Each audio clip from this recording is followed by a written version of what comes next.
the key element inside the whole fiqh of Ramadan we find is to make dua to Allah subhanahu wa ta'ala. In the fiqh of Ramadan, in ayat 181 onwards that we find, the most powerful ayat we mentioned many times, alhamdulillah, وَإِذَا سَأَلَكَ عِبَادِ عَنِّي فَإِنِّي قَرِيبٌ. Servant asks about me, then I'm close by. This is all in the siyaq, in the middle of ayat, before talking about Ramadan and after Ramadan. That this month is month of dua. And inshallah, on Yawm al-Jum'ah, when we come, inshallah, if Allah destines us, we're going to be talking about Ramadan is waqtu tabdeel. Ramadan will be khutbah inside this masjid, inshallah, if I'm still alive, to talk about Ramadan is a time for change. Barakallahu feekum, subhanakum wa bihamdik, shirad la ilaha illa anta astaghfiruka wa atubu ilayk. Jazakallah khair, Ustad. I'd like to take the opportunity to ask, get you guys to ask some questions, really. So I've cut the talk a little bit short by a few minutes before we go into Isha. It's an opportunity to the floor to ask a question, a general question. Tafaddal. Sorry. My question is not actually about Ramadan, but you mentioned about drama scenes and stuff like that. And you mentioned what happened with drama scenes. You were thinking about like dramas or films which are like trying to give an Islamic message, like the message which was trying to give Islamic. The brother asked the question that sometimes some programs or some documentaries or like the message that we find, etc. Is there any harm in watching this? Wallahu a'lam. If it's just a Muslim, a new Muslim, and something being exposed to Islam, maybe it might be possible. Those of us, I'm sure that we're slightly more advanced than that. We don't need to watch these programs or these series, these dramas. Like I said, try to go back and learning the Quran, memorizing the Quran, reciting the Quran, reading tafsir, reading hadith. There's many. When we was growing up, there was hardly any books in English. Now you find, mashallah, numerous books are available. People should take them. Try to go perform Umrah in Ramadan, try to come in a state of itikaf inside the masjid, try to really stay away from, like I said, the television, the video and the satellite, everything that exists around us, these distractions, and focus upon the good things and the beneficial and the best things is the Quran. Wallahu a'lam. Jazakallah khair. Another question, something more specific with Ramadan. Something you know a friend even may be suffering difficulty from, and you might want to guide somebody. So you might want to know something more about that. Okay. Assalamu alaikum.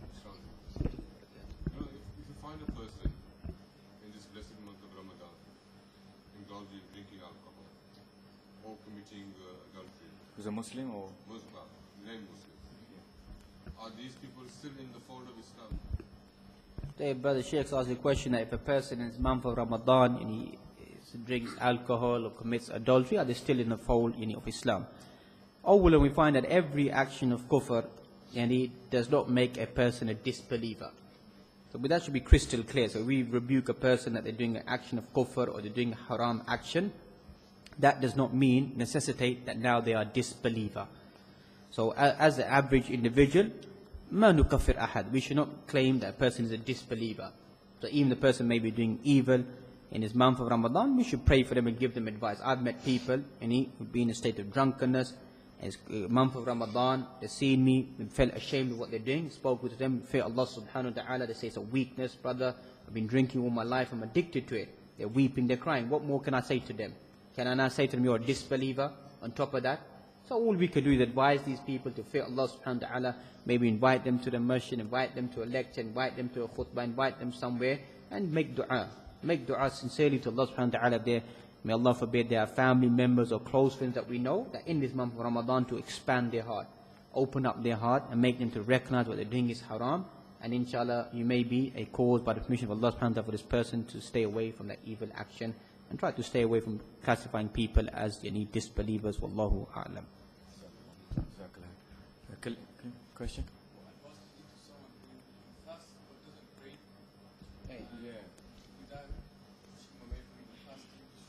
The brother asked the question, what advice can you give to somebody who's going to fast and doesn't pray? And he in generally find that that person's fasting once again is batil, is false.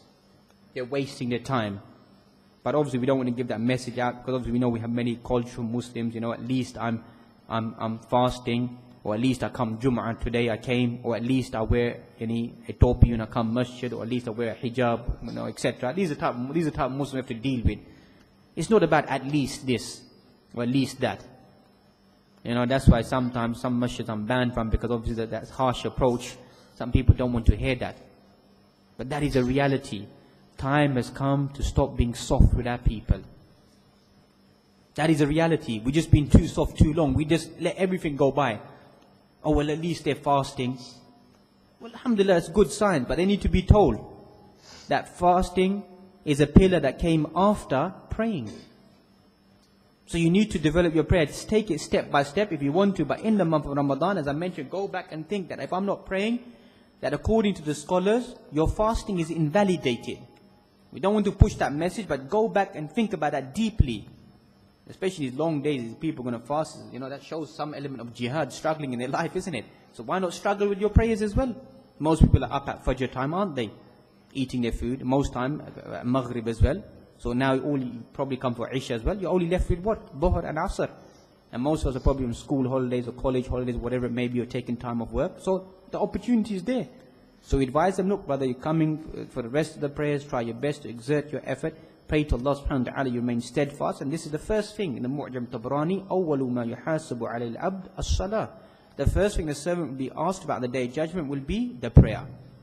If that is rectified, everything else will be easy. So this is a key message we need to begin to deliver to a Muslim community. We find too many elements of qaza. There's no qada in al-Islam. The making up of a prayer is only if a person has fallen unconscious, or has been prevented in a serious manner, or lost their senses, or fallen into deep sleep and then they awaken. As for in our culture, what do we find? I'm at college, I'm at work, come home, read Dhuhr, Asr, Maghrib and Isha in 7 minutes, and that's me done with. That's what some of the khutbah they teach, that there's qaza. What do you mean there's qaza? There is no qaza in Islam, except for genuine excuses.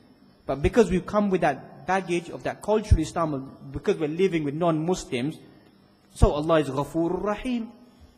So I can pray later on. I can pray at the weekend.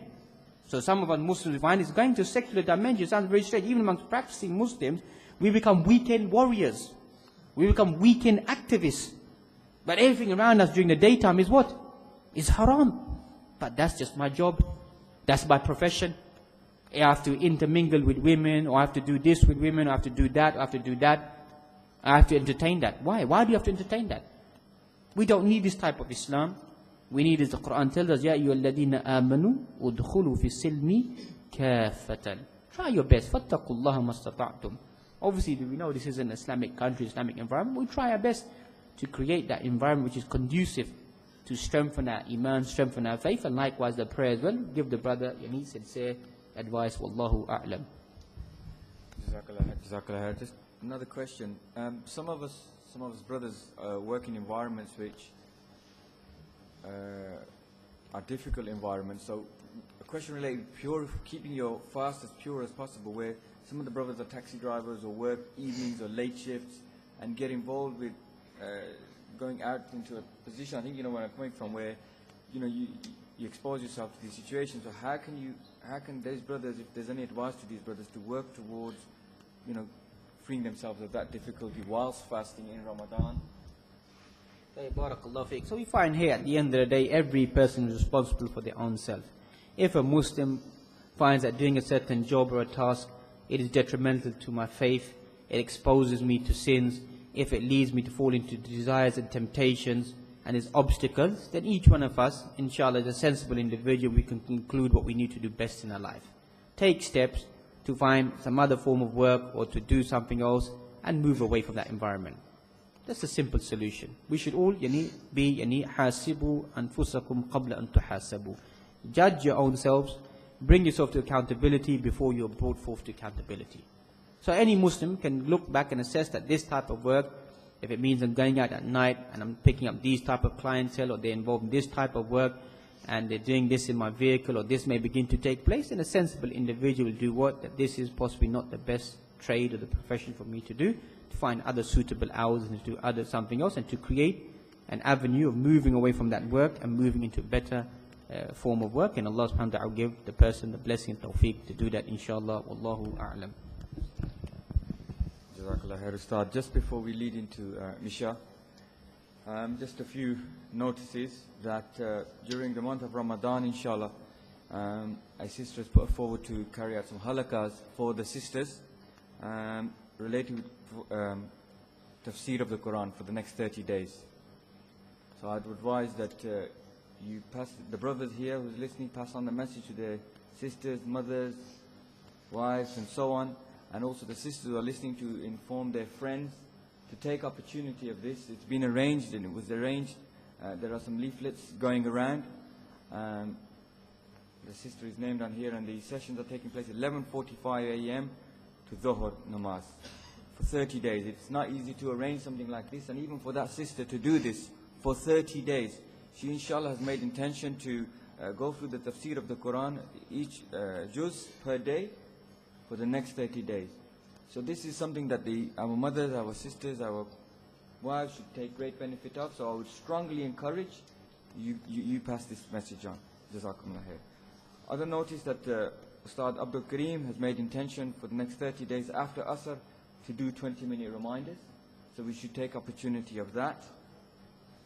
And finally, it's always something that we all know about, but the masjid has purchased land next door with great effort some time ago, and they're working hard to create funds to go into the development and to create something better for the community.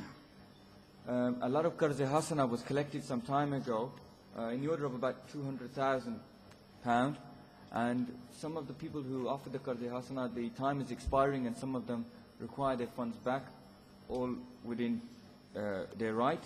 And the masjid has set itself a target to try to raise, this is not fundraising by the way, so don't just run off now. I'm just reminding the brothers that you can go do your wudu. Okay, inshallah. Leave behind a little check. Jazakallah khair. So the intention is to try to raise £70,000 during Ramadan. And the brothers have set up a little notice board at the back, and each week they will try to update that notice board at the back. So it's just a reminder, brothers, that please be generous with your donations during Ramadan and so on, but we're trying to raise these funds. Without further ado, Jazakallah khair, for the muazzin to read the adhan. Jazakallah. Assalamu alaikum. Barakallah feek. Hayakum Allah.